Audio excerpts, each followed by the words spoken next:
What's up, folks? Let's figure out how to fix your old, rusty smoker.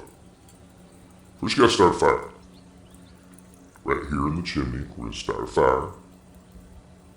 And Really, just kind of take a look at what we got here. I just cleaned this out to get ready for 4th of July. Got all the grease out of it and all that. This thing has gotten a beating over the last year due to the Texas storm and just a ton of rain that we've had down here in central Texas. Just something that normally doesn't really happen.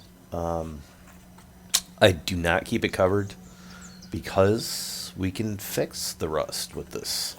Now, this is a Oklahoma Joe's Highland, so not the greatest grade of steel. As you see, it's not real thick. You really want to get a good smoker. It's going to be much thicker than this, so it is going to rust up a little bit. But we're gonna take care of that. We're gonna get this thing fixed. Super simple. We're gonna add canola oil. Spray canola oil. Doesn't really matter what kind you use. We're just gonna add layers all over it. Every part where it's rusted, you want to make sure you get everything.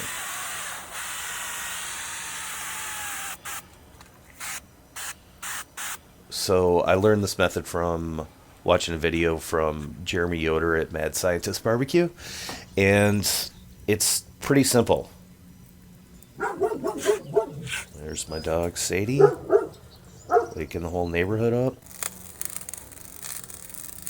slow-mo pick. So great. Look at the fire. Stare at the fire. Look at the fire.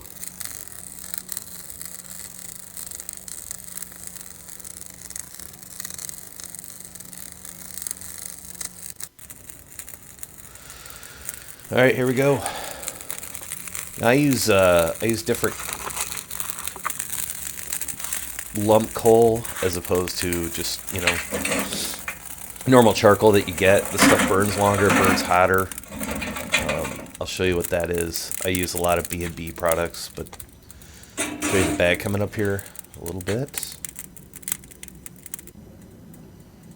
It's already starting to get the chemical reaction that we want. That oil's really baking in there. See the smoke coming off. Jeremy Yoder always said, the cast iron skillet. Think of that, So that's really what this is. You're just burning it up and getting the steel back to really its integrity of what it was before. And you want to keep putting coats of this stuff on, just because it will absolutely protect it. It's just coming up to temperature, starting to smoke, so it's not super hot. We're not burning it out. You can see there's no smoke coming out of the chamber. This is the stuff. Pretty easy. Let's hit Costco. I actually got the stuff off Amazon in like a 4-pack, I think. But I'll show that a little bit later. Super simple. Anybody can do this. Really don't know why people strip these things down, and I mean they're just not that expensive to strip down and repaint and go through all the work of that when you could just keep spraying.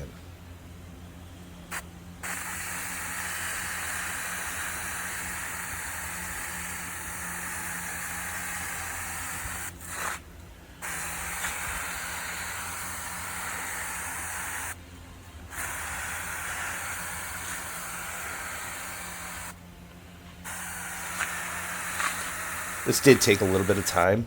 I like to do this before I smoke. Get this thing, nice and hot, and I can keep a fire burning before we were going to do ribs anyway, which turned out absolutely amazing on this thing. Even though it's a cheap smoker, it still produces pretty well. Maintains fire if you use the right charcoal and keep it dialed in. But you want to take care of it, obviously, so keep putting oil on it. This is the lump coal charcoal that I use.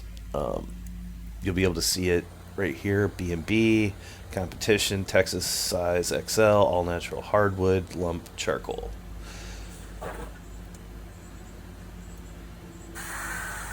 Keep spraying. This, I mean, it did take, I don't know, hour and a half, but just got up, got some coffee.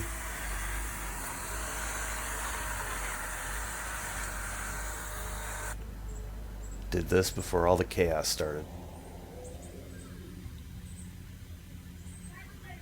Oh, the chaos is starting. It's my daughter. Pretzel. Just got a birthday dog, Havanese Yorkie, and she keeps renaming her every 2 hours. So good for her. Now it's Pretzel. I think it's changed to Honey now, but that's what happens when you have an 11-year-old. It's really smoking up here, and it's really starting to get into that oil, starting to bake layers on top of this thing. Starting to work out really well. You'll get to see the close to the end product.